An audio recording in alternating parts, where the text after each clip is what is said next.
বন্ধুরা, তোমরা সবাই কেমন আছো? আমার নাম লিমা। আমার বিয়ে হয়েছে আজকে প্রায় ২ বছর হয়ে গেছে। কিন্তু বন্ধুরা, এখনও আমি কোনো সন্তানের দেখা পাইনি।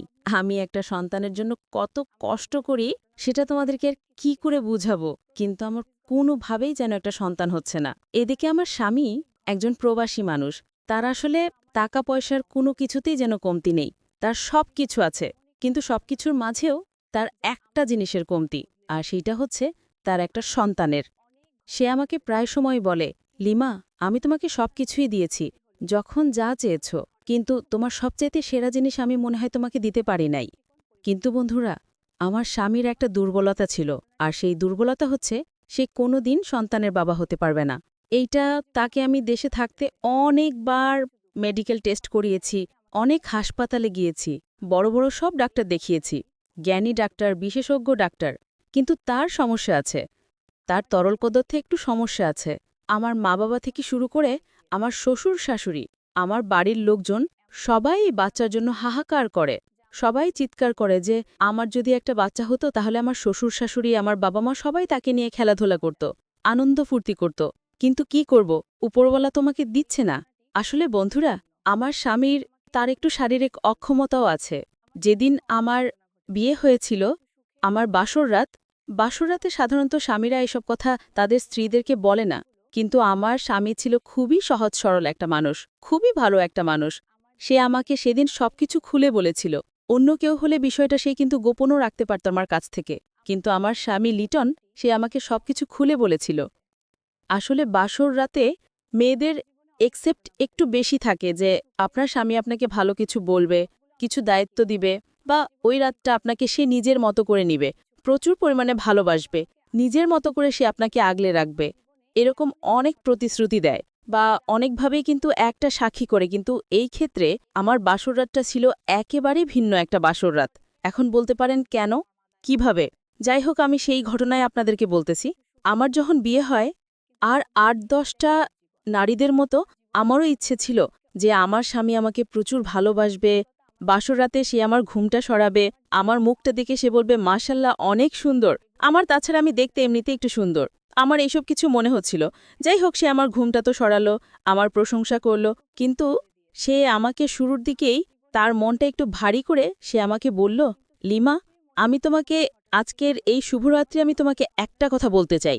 আমি বললাম, আরে একটা কেন, আপনি হাজারটা বলুন না, আপনাকে কি আমি বারণ করেছি? কিন্তু সে আমাকে বলল, না, এই কথা সেই কথা না, এই কথা একেবারে ভিন্ন একটা কথা, অন্যরকম একটা কথা।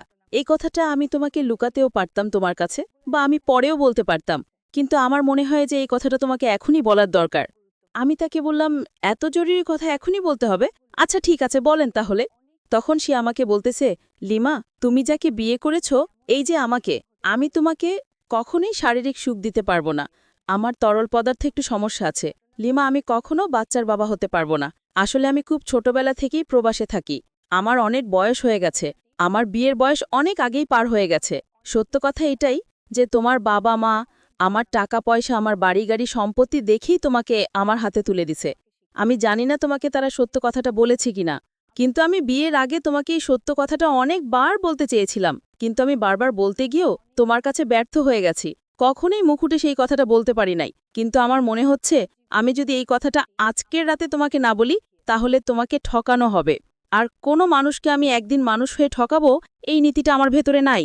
আর তখনই বুঝলাম যে আমার স্বামী একজন মাটির মানুষ, একটা কাঁচা একটা সোনা। তখন আমি তাকে বললাম, আরে ডাক্তার অনেক সময় ভুল ইনফরমেশন দেয়, আপনি আপনার মতো কাজ চালিয়ে যান তো। কিন্তু বন্ধুরা, কাজ চালাতে গিয়ে দেখলাম তার মেশিনে কোনোভাবেই কাজ করতেছিল না, সমস্যা হচ্ছিল।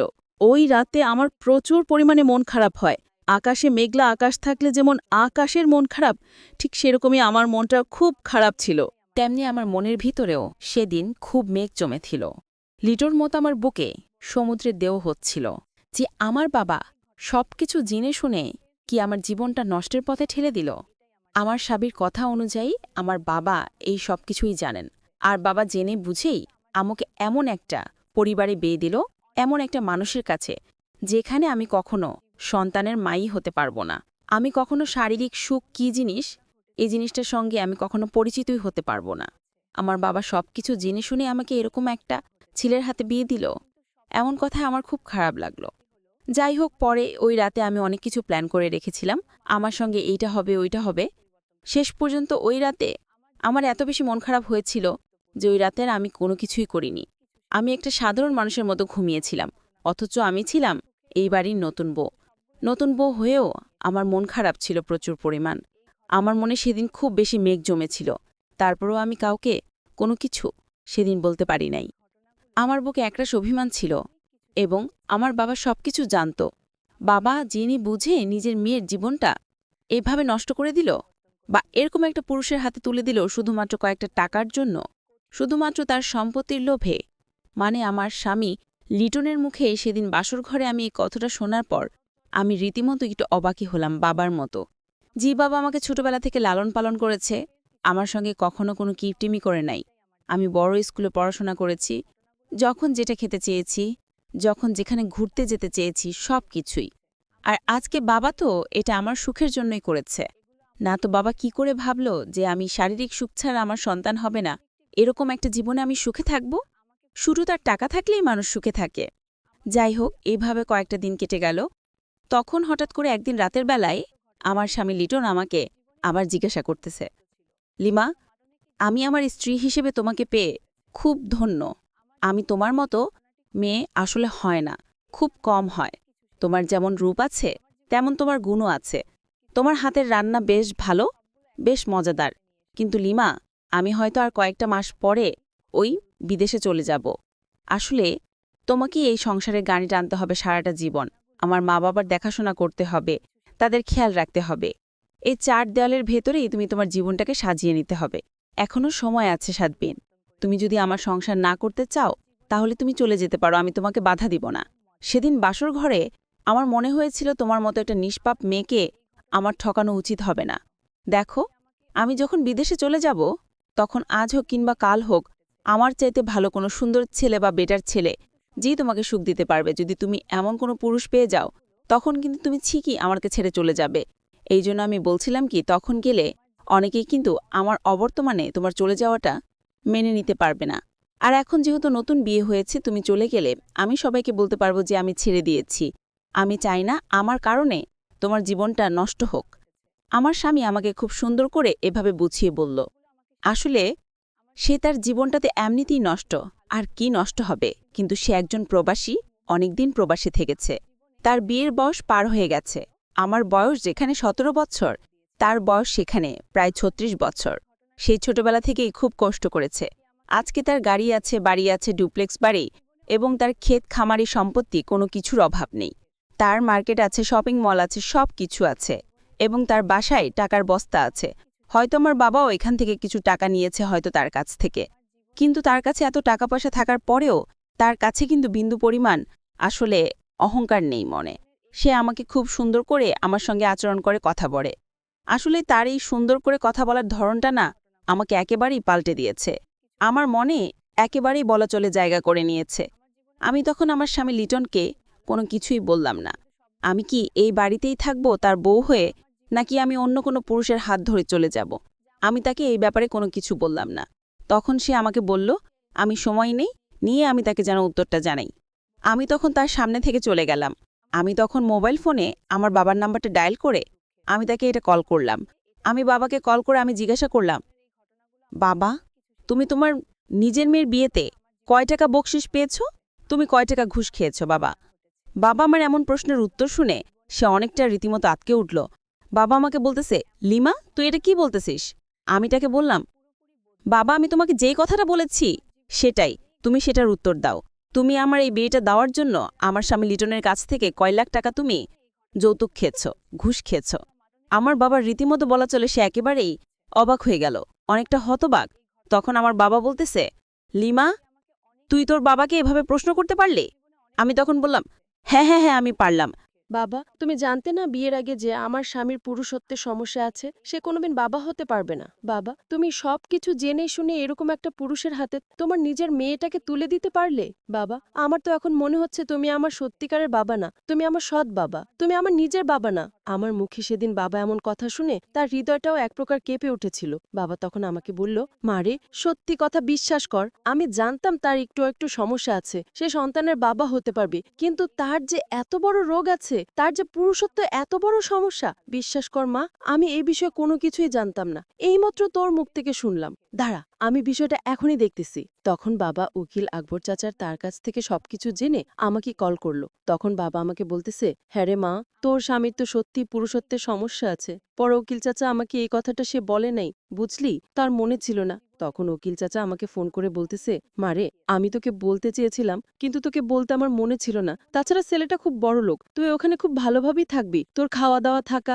আমি তখন কাকাকে একটা ডালে দিয়ে বললাম, কাকা, টাকা কিন্তু মানুষের জীবনে আসল সুখ এনে দিতে পারে না। তুমি 2টা টাকার জন্য আমার জীবনটা একেবারে নষ্ট করে দিলে। তখন আমি রেগে ফোনটা কেটে দিলাম। তারপরে এভাবে কয়েকটা দিন চলে গেল।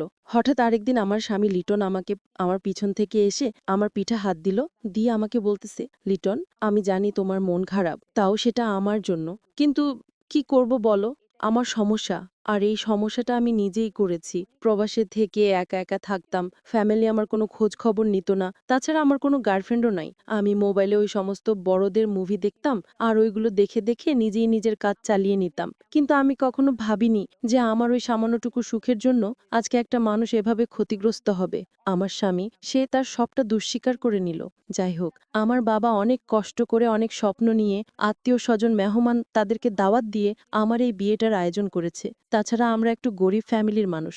আমার বাবার চাল আনতে নুন ফোরায়, এই জন্যই হয়তো বাবা হিসেবে সে চেয়েছিল আমি যেন একটা ভালো পরিবারে থাকতে পারিস। এতে আমার বাবার কোনো আমি দোষ দেখতেছি না। তখন আমি আর কি করব, যেহেতু বিয়েটা হয়েই গেছে, এখন বিয়ে তো আর হচ্ছে কোনো ছেলে খেলা না যে আমি তাকে মন চাইলো ছেড়ে দিলাম। তখন আমি আমার স্বামীকে আশ্বস্ত করলাম, দেখেন, শারীরিক সুখ মানুষের জীবনে শর্ট কিছু না। আমরা আসলে তাকেই ভালোবাসি যে আমাদের বিশ্বাস এবং আস্থার প্রতিদান দিতে জানে।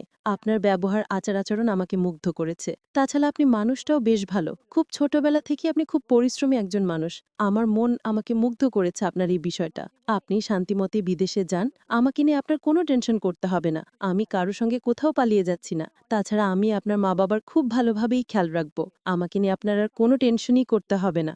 আমি আমার স্বামীকে যখন এই কথাটা বললাম, তার চোখে আমি সেদিন জন্মার মতো পানি পড়তে দেখেছি, কিন্তু মানুষটা ভেতর থেকে খুব খুশি হয়েছিল, কারণ সে চাচ্ছিল মিথ্যে কোনো কথা দিয়ে সে সম্পর্ক শুরু করতে চাচ্ছিল না। আর তার এই বিষয়টা আমাকে খুব মুগ্ধ করেছিল, আর এজন্যই আমিও সেদিন তার বউ হয়ে থাকার সিদ্ধান্ত নিয়েছিলাম। এভাবে দেখতে দেখতে কখন যে 3টা মাস কেটে গেল বুঝতেই পারিনি। হঠাৎ করেই আমার স্বামী, সে বিদেশে চলে যাবে। সে 3 মাসের ছুটি নিয়ে এসেছিল একটা বিয়ে করার জন্য, আর বিয়েটা ছিল তার মা বাবার পছন্দে। কেননা তার মা তাদেরকে মূলত সেবা যত্ন করতে হবে। এই বাড়িতে একটা মানুষ দরকার। এজন্যই মূলত সে অবশ্যই বিয়েটা করেছিল আর আমাকে বিয়েটা করেছে। যাই হোক, আমিও এরপর আর কোনো কিছু বললাম না। আমার স্বামী বিদেশে চলে গেল। সে বিদেশে যাওয়ার আগে এয়ারপোর্টে আমি গেলাম তাকে দিয়ে আসতে। আমার তখন খুব কষ্ট হচ্ছিল। আমার ভেতরটা একেবারে ফেটে যাচ্ছিল। আমার মনে হচ্ছিল এই মানুষটা আমাকে শারীরিক সুখ হয়তো দিতে পারে নাই, কিন্তু আমার বিশ্বাস, আস্থা, ভরসা, তার সরলতা আমাকে মুগ্ধ করেছে। যেটা একেবারে সত্য কথা। তাকে আমি সেদিন বুকে জড়িয়ে ধরেছিলাম এবং খুব কান্নাও করেছিলাম। আমার ভেতর থেকে মনে হচ্ছে সমুদ্রের মতো পানি পড়বে, এরকম একটা অবস্থা ছিল। তারপর তাকে আমি হাসি মুখে বিদায় দিয়ে আমি বাসায় চলে আসলাম। কয়েকটা সপ্তাহ চলে গেল। আমার ভালো লাগতেছে না। একদিন আমি আমার বাবাকে বললাম, বাবা, তোমার মনে পড়ে সেই ছোটবেলায় আমি যখন ক্লাস 10-এ পড়তাম, একদিন আমি মায়ের শাড়িটা পরেছিলাম। সেদিন তুমি পেছন থেকে মাকে ভেবে আমাকে জড়িয়ে ধরেছিলে। আমার বাবা তখন বলতেছে, হ্যাঁ, এটা তো আমার খুব ভালো করে মনে আছে। সেদিন আমার তো খুব লজ্জা পাচ্ছিল। বিশ্বাস করো, আমি সেদিন ভেবেছিলাম তোর মাই হবে। আর তোর মা ভেবেই আমি সেদিন তোকে পেছন থেকে এসে জড়িয়ে ধরেছিলাম। পরে হঠাৎ করে দেখি তুই চিৎকার করে বলতেছিস যে তুই লিমা। আমি তো সেদিন খুব বেশি লজ্জা পেয়েছিলাম। হে রে মা, এতদিন পরে এসে এই পুরনো কথা মনে পড়ে কি লাভ, বলো তো? হুম, শুন, এগুলো এক পুরনো কথা। তাছাড়া এই পুরনো কথা লজ্জা দিয়ে লজ্জা দিস না রে মা। আমি তো তোর কাছে এই নিয়ে ক্ষমাও চেয়েছি। আমি তখন বাবাকে বললাম, ক্ষমা চাইলেই কি সবকিছু ক্ষমা পাওয়া যায় বাবা? সবকিছুতে ক্ষমা সবসময় পাওয়া যায় না বাবা। সেদিন যদি তুমি আমাকে ভুল করেও মা ভেবে আমাকে জড়িয়ে ধরেছিলে, কিন্তু আমার কাছে বিষয়টা খুব ইন্টারেস্টিং লেগেছিল। তুমি ছিলে আমার জীবনের একমাত্র পুরুষ যে আমাকে পেছন থেকে জড়িয়ে ধরেছিলে। জানো বাবা, আমাকে কোনো পুরুষ মানুষ কখনো আমাকে টাচ করে নাই। আমার স্কুলে অনেক ফ্রেন্ড সার্কেল ছিল, কিন্তু মেয়ে ফ্রেন্ড, আমার কোনো ছেলে ফ্রেন্ড ছিল না। তাছাড়া কেউ আমাকে জড়িয়ে ধরবে বা কেউ আমার খুব কাছাকাছি আসবে, এরকম কারোর সঙ্গে আমি চলাফেরা করতাম না। আর হঠাৎ করে সেদিন তোমার এই জড়িয়ে ধরাটা আমার কাছে ছিল এক পশলা বৃষ্টির মতো। আমার সেদিন খুব ভালো লেগেছিল। জানো, আজকের আকাশটাও না খুব বৃষ্টি হচ্ছে। আজকে যদি আমাকে তোমার মতো কেউ একজন এইভাবে ধরতো, খুব ভালো লাগতো। বাবা তখন বলতেছে, এটা কি সম্ভব? হ্যাঁ, এই সমস্ত পুরনো কথা আর মনে করে কি লাভ? দেখ, যা হবার হয়ে গেছে, এগুলো নিয়ে আর ভাবিস না। তুই বরং আমাদের বাড়ি থেকে কয়েকটা দিন এসে ঘুরে যা, তোর ভালো লাগবে।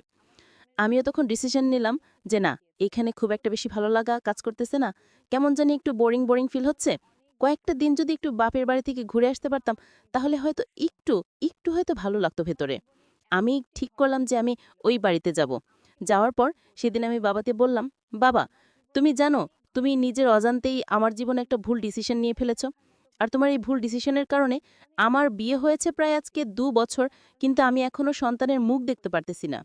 তুমি জানো বাবা, আমার প্রতিটা বান্ধবী, ইয়াসমিন, জেসমিন, নিশিতা, তারপর হচ্ছে ওই যে শাপলা, সবাই বাচ্চা কাচ্চার মা হয়ে গেছে। তারা তাদের সন্তানের ছবি আমার মেসেঞ্জারে, হোয়াটসঅ্যাপে পাঠায়, কিন্তু আমি কাউকেই পাঠাতে পারি না। এটা যে আমার জন্য কি কষ্টের, আমি সেটা তোমাকে বলে বোঝাতে পারবো না। তুমি জানো বাবা, আমার শুধুমাত্র কাগজে কলমে আমার বিয়েটা হয়েছে, কিন্তু মানসিকভাবে, শারীরিকভাবে এখনো আমার বিয়ে হয় নাই। জানো, আমার স্বামী, সে আমাকে একদিনের জন্য আমাকে সে টাচ করে নাই। সে আমাকে নিজের স্ত্রী বলে তার কাছে টেনেও আমাকে নেয় নাই। আর এটা যে আমার জন্য কত কষ্টের, আমি সেটা তোমাকে কখনই বলে বোঝাতে পারবো না। আমার খুব কষ্ট হয় বাবা। বাবা, একটু দেখো না, একটু চেষ্টা করো, আমাকে একটু সন্তান দাও। আমি তখন বাবার কাছে এই বিষয়টা চাইলাম, কিন্তু আমার বাবা সঙ্গে সঙ্গে সেটা নাকচ করে দিল। বাবা আমাকে বলল, লিমা, তুই যে কি বলতেছিস? দেখ, তুই আমার কাছে যেটা চাচ্ছিস, এটা কখনোই সম্ভব না।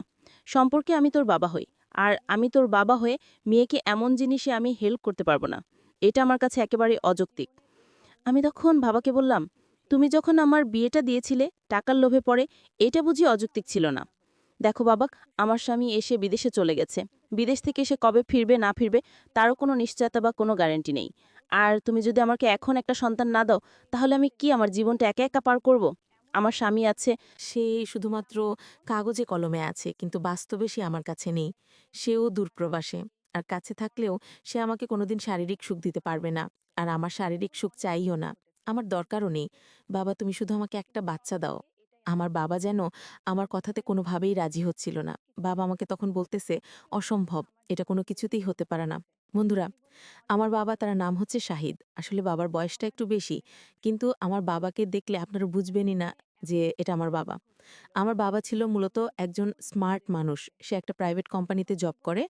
কিন্তু তার চলাফেরা খুব স্মার্টনেস, খুব অ্যাক্টিভ। যেটা সাধারণত ২০-২৫ বছরের যুবকের মতো। তো আমি বাবাকে যখনই এই কথা তাই সময় বলতাম, কিন্তু সে কোনোভাবেই রাজি হতো না। একদিন আমি বাবাকে বললাম, "তুমি যদি আমাকে সন্তান না দাও, তাহলে এই জীবন আমি আর রাখব না। এই জীবন রেখে কি লাভ?"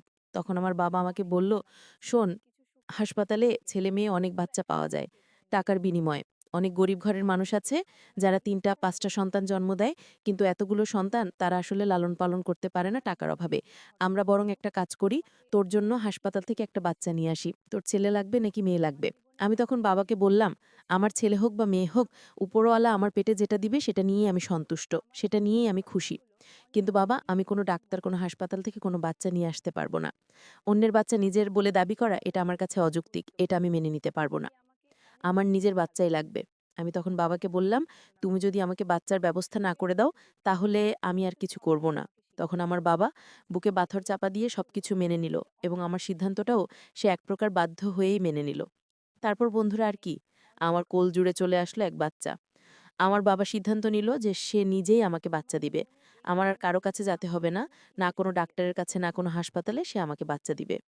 এবং এরপর মাকে লুকিয়ে বাবা আর আমি প্রায় সময় একা প্রাইভেট সময় কাটাতাম। আমার বাবা ছিলেন খুব স্বাস্থ্যকর একজন মানুষ। তো বাচ্চার উছিলায় এক হিসাবে আমি তখন শারীরিক সুখ পাচ্ছিলাম। আমার মনের যে একটা অশান্তি ছিল, সেই অশান্তিটাও এক প্রকার চলেই যাচ্ছিল।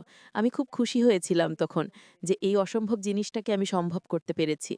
আমি ভেতর থেকে অনেক খুশি। এরপর বন্ধুরা, এভাবে প্রায় ১ বছর চলে গেল। আর সেই ১ বছর পর আলো করে আমার কোলে অবশেষে একটা ছেলে সন্তান জুটল। যাই হোক, এবার আমি অনেক বেশি খুশি, অনেক বেশি, মানে আমি খুব বেশি খুশি যে অবশেষে আমি একটা সন্তানের দেখা পেলাম, যেটার আশায় আমি এতদিন ছিলাম, সেটা অবশেষে আমি হাতে পেলাম। এইটাই তো আমি চেয়েছিলাম এতদিন।